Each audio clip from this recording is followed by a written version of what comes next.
అందరికీ నమస్కారం.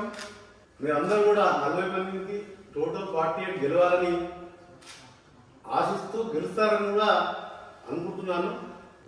ఈనాడు పేపర్లో ఒక ఐటమ్ వచ్చింది, చూడాలి మీరు, ఎందుకంటే ఇది మీకు చెప్పదలుచుకున్న ఐటమ్. ఇది అమ్మ కౌగిల్లో ఆఖరి మజిలీ, రైలు కింద పడి తల్లి, 2 పిల్లల ఆత్మహత్య, జీవితం భారంగా ఉంది, పిల్లలు వెళ్ళలేక తీసుకెళ్తున్నాను, సూసైడ్ నోట్. ఉదయం వెళ్ళి నిజంగా చాలా బాధపడదు. ఓటు కోసం ఏ విధంగా పోతుందో మీరు గెలిచిన తర్వాత కూడా మీరు ప్రతి పేదవారికి పోవాలి. ఇలాంటి కుటుంబాలని మొత్తం అప్పులతోనే తీరకుండా ధైర్యం చెప్పి ఆదుకోవడానికి నేను ఉన్నానని చెప్పి మీరు నా దృష్టికి తీసుకురావడానికి ఈ ఎన్నికలు ఒక పేదవానికి సంబంధించిన ఎన్నికలు. మీరు కార్పొరేట్ డ్రైనేజ్ సమస్యలు, అండర్గ్రౌండ్ డ్రైనేజు, అక్కడ ఉన్న ఇంకా డిఫరెంట్ సమస్యలు ఒక ఎత్తు.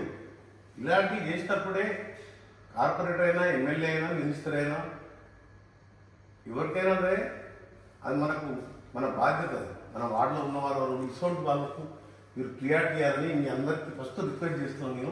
మీరు ఓడిపోతే నేను ఓడిపోయాను. ఒక్క వార్డు పోయినా ఆ వార్డు ప్రజలు, ఆ కౌన్సిలర్ నా దగ్గరికి రాడు, మేయర్ దగ్గరికి రాడు, ఆ సమస్యలు తెలియవు.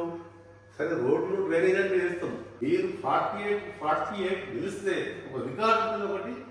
ప్లస్ నాకేంటంటే ముఖ్యమంత్రి గారికి ఒక లెటర్ పంపించిందంటే నేను పోయే అవసరం లేదు. ఎన్ని కోట్లైనా వస్తుంది ఈ ward development, schools, anganwadi, Indiramma ఇల్లు కానీ ఏ కోటైనా మనకు ఎక్కువ ఫండ్స్ తీసుకునే అవకాశం ఉంటుంది.